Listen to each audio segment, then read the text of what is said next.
Breaking చూస్తున్నాం. విజయవాడలో సంచలనం రేపుతున్న సాయి కృష్ణ మిస్సింగ్ కేసులో కీలక పరిణామం చోటు చేసుకుంది. కృష్ణలంక సీఐ నాగరాజుపై హత్యాయత్నం కింద కేసు నమోదైంది. సాయి కృష్ణ తల్లి విజయలక్ష్మి ఫిర్యాదుతో పోలీసులు కేసు నమోదు చేశారు. సాయి కృష్ణ తల్లి నుంచి ఫిర్యాదు పోలీస్ కమిషనర్ రాజశేఖర్ బాబు తీసుకున్నారు. కేసు విచారణ అధికారిగా దిశ పిఎస్ ఏసీపీ దైవప్రసాద్ ను నియమించారు. మరొక వైపు సాయి కృష్ణ అదృశ్యంపై దర్యాప్తు ముమ్మరంగా సాగుతోంది. నేడు విజయవాడకు దర్యాప్తు అధికారి నరసింహ కిషోర్ రానున్నారు. డీజీపీ విజయవాడ సిపిని నరసింహ కిషోర్ కలవనున్నారు. కృష్ణలంక పోలీస్ స్టేషన్ కు నరసింహ కిషోర్ వెళ్లబోతున్నారు. పూర్తి అప్డేట్స్ తెలుసుకుందాం మా ప్రతినిధి నాగేశ్వరరావు ద్వారా. నాగేశ్వరరావు, ఏదైతే సాయి కృష్ణ ఉన్నారా, చనిపోయారా, చనిపోతే కనీసం డెడ్ బాడీనైనా ఇవ్వాలని చెప్పి తల్లి ఆరోపిస్తున్నటువంటి కామెంట్స్ కూడా మనం చూసాం. మొత్తంగా సిఐ నాగరాజు మీద హత్యాయత్నం కేసు నమోదైనట్టు తెలుస్తుంది. మొన్న విఆర్ తర్వాత సస్పెండ్, ఈ రోజు హత్యాయత్నం కేసు నమోదైనట్టుగా అప్డేట్ అయితే వస్తుంది. డీటెయిల్స్ ఏంటి?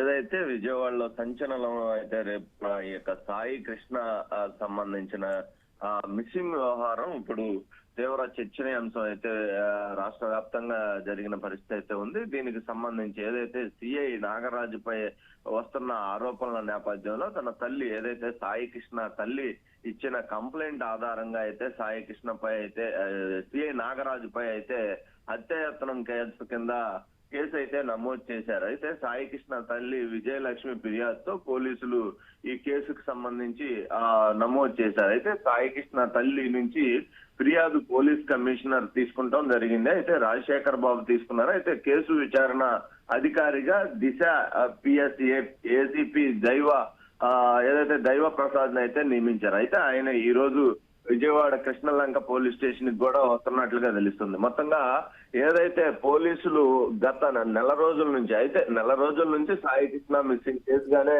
చెప్తున్నప్పటికీ కూడా ఏదైతే పోలీసు శాఖకు సంబంధించి మొత్తం కూడా అప్రదిష్ట పాలుగా సిఐ నాగరాజు వ్యవహరించిన తీరు అయితే చెప్తున్న పరిస్థితి అయితే ఉంది. అయితే దీనికి సంబంధించి ఈ అప్రదిష్ట పాలుగా పోలీస్ శాఖ అప్రదిష్ట పాలుగా అయిన ఈ సిఐ నాగరాజు వ్యవహారం ఇంకా మరికొన్ని కేసులు కూడా ఉన్నాయన్న తేలటంతో దీనికి సంబంధించి కేసు నమోదు చేసినట్లుగా ఏదైతే ఆమె సాయి కృష్ణ తల్లి ఇచ్చిన కంప్లైంట్ ఆధారంగా ఆ కేసు నమోదు చేశారు. అయితే దీనికి సంబంధించి పోలీస్ శాఖపై మాత్రం ప్రతిపక్షాలు విమర్శలు అయితే గుర్తిస్తున్న పరిస్థితి రాష్ట్ర ప్రభుత్వం మీద కూడా ఉంది. అయితే దాదాపుగా ఆ తల్లి నెల రోజుల నుంచి ఈ కేసుకు సంబంధించి తన కొడుకు చూపించండి అని కూడా, తనకు న్యాయం చేయండి అంతా కూడా తిరుగుతున్నప్పటికీ కూడా పోలీసులు ఇప్పటి వరకు ఏదైతే సిఐ నాగరాజుని విఆర్ కి పంపించారు తప్ప ఈ ఎలాంటి కేసు నమోదు చేయలేదు.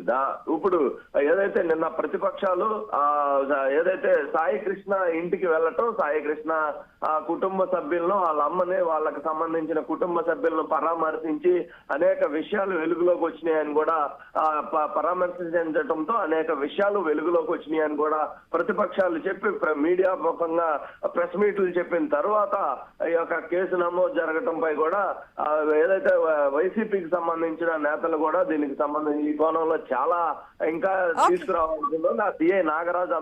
బట్ ఇంకా క్లారిటీ రావాలిగా సిఐ మీద.